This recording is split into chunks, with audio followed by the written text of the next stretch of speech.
Israel का बड़ा खेल समझिए।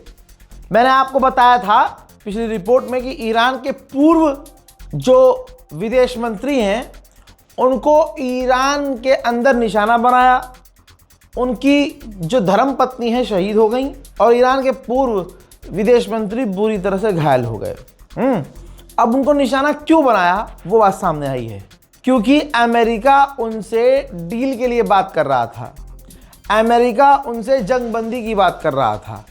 तो इजराइल उन तमाम लोगों को सीधा निशाना बना रहा है जिनसे अमेरिका डील के लिए बात कर सकता है। यह है इजराइल का खेल। इजराइल किसी का सगा नहीं है, यानी अगर अमेरिका किसी व्यक्ति से डील की बात करना चाह रहा है तो इजराइल उसे मिटा रहा है, मार दे रहा है।